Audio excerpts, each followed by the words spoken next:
Esta historia pasó alrededor de 14 años atrás, cuando mis sobrinas, que son cuatas, aún tenían alrededor de 3 años de edad.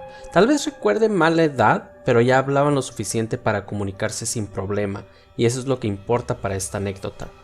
Primeramente, quiero contar otro suceso, ya que solo han sido estas dos experiencias las que se me han quedado grabadas en mi mente, y más cuando sucedieron en la casa donde sigo viviendo hoy en día. Bueno, en una ocasión, cuando mi novio y yo aún estábamos en la universidad, nos encontrábamos estudiando en una antesala en el segundo piso de la casa. Nosotros tenemos una terraza interior que está al final de un pequeño pasillo de la antesala donde estábamos, y ahí se encontraba un perro que teníamos en aquel tiempo, que por lo regular solía ser medio escandaloso, pero esa noche estaba tranquilo. Aparte del perro, también estaba mi padre en la planta baja de la casa. En fin, mientras seguíamos estudiando, de pronto la perilla de la puerta del cuarto de mi hermana comenzó a temblar. Este cuarto está como a 1 o 2 metros de donde nosotros estábamos sentados, pero comenzó a temblar como quien intenta abrirla pero se da cuenta que está cerrada. No comenzó lento, sino desde un principio tembló violentamente, al grado que fue eso lo que me asustó a mí desde el primer momento. Y más fue mi susto porque cuando comenzó a hacer ruido la perilla, el perro que estaba dormido en la terraza entró corriendo por el pasillo. Se paró frente a la puerta y empezó a ladrar y ladrar y ladrar. Mi novio y actual marido se levantó y abrió la puerta del cuarto pensando que tal vez había alguien, pero no encontró absolutamente nada. El perro se metió corriendo al cuarto en cuanto la puerta se abrió y después de correr por toda la habitación salió corriendo a la terraza mientras seguía ladrando, y ahí se quedó después de un rato sin hacer escándalo. Tal vez no es muy impresionante, pero en ese momento me asusté horrible, y más porque después de que el ruido se detuvo comencé a pensar en la anécdota que sucedió 14 años atrás con mis sobrinas, y creo que eso es lo que me hizo asustarme todavía más. Mencioné al comienzo que tenían alrededor de 3 o 4 años y ya hablaban fluidamente. Curiosamente fue en la misma antesala, me encontraba poniéndole una chamarra a una de mis sobrinas. Mi espalda daba a la terraza que tiene ventanas que en la noche reflejan el interior de la casa. No sé por qué con el suceso de la perilla se me vino esto a la mente luego, pero mientras abotonaba la chamarra de mi sobrina, ella me dice: «Mira tía, una bruja». Yo me reí, pensando que estaba viéndome por el reflejo de las ventanas en mi espalda, y le respondí entre risa: «No amor, me estás viendo por la ventana». Y ella me contesta: «Ay, no tía, tú no vuelas y ella está en el techo». ¿Acaso no es escalofriante cuando un infante puede ver algo que tú no? ¿Cuántas veces han habido casos donde más aterrador que ver a un fantasma frente a frente es el hecho de que tu hijo o algún familiar sea capaz de ver algo que tú eres incapaz de ver? Llámese amigos imaginarios o realmente una imaginación bastante viva y a veces un tanto imprudente, ¿verdad? No cabe duda que las palabras adecuadas en el momento correcto pueden hacer que un escalofrío corra por tu espalda y te haga incluso transpirar frío por todo el cuerpo. La siguiente historia se titula «Usted ya murió». Hace ya algunos años, mi tía falleció.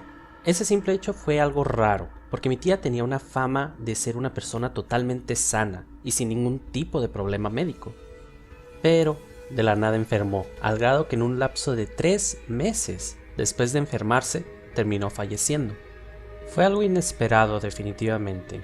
Algo que debo mencionar es que esa tía era mi vecina en aquel tiempo y yo vivía en una casa de 2 pisos. Esto es relevante.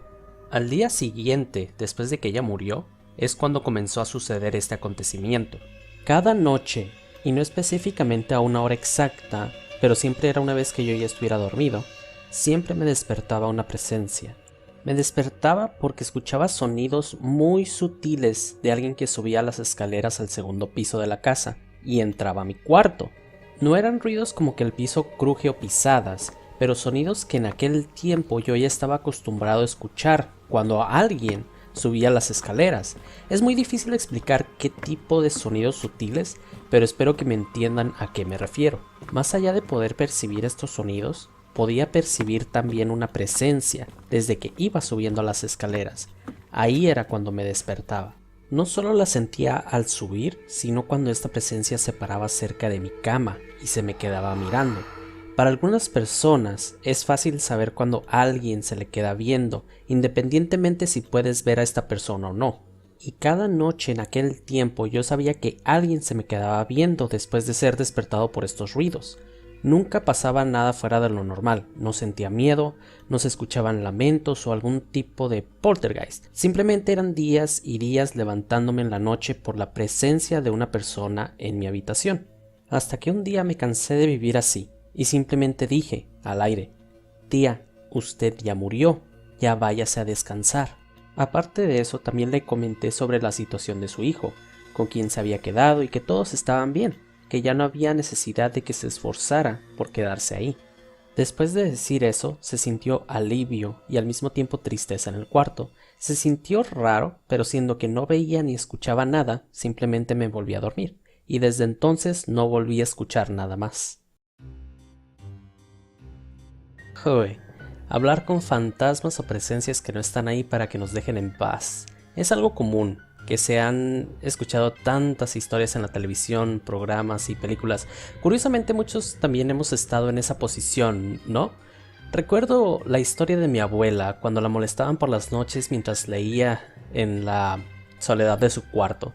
Siempre se escuchaba como si movieran una tabla de madera al frente de la casa, un lugar donde ni madera había. Cuando mi abuela iba a investigar en la noche, no encontraba nada. Pero una vez que llegaba al frente de la casa, el mismo sonido de madera siendo movida se escuchaba en la parte trasera de la casa. Una y otra vez se movía en las noches entre la parte delantera y trasera, sin ver de dónde o cómo este ruido se podía producir. Curiosamente, ese ruido, cuenta ella, solo comenzaba si ella se ponía a leer su libro. Si ella dejaba el libro al lado, el sonido desaparecía. Si ella retomaba el libro, el ruido comenzaba. Un día se cansó y exclamó: «¿Eres tú, verdad?», refiriéndose al diablo.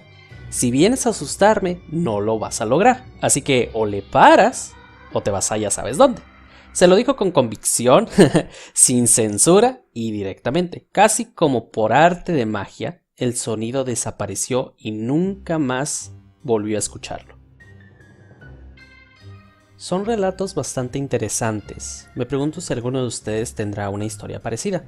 De ser así, los invito a mandar sus historias escritas al correo que voy a proveer en la descripción del video. También espero otro tipo de historias paranormales o historias donde hayan estado en situaciones extraordinarias o extremas, ya sea de vida o muerte, historias de acoso, secuestro o cualquier incidente en sus vidas que les gustaría compartir a otras personas de manera anónima. Un me gusta al video y su suscripción también serían increíbles. Y ya saben, siempre espero que en la noche les vengan a jalar las patas.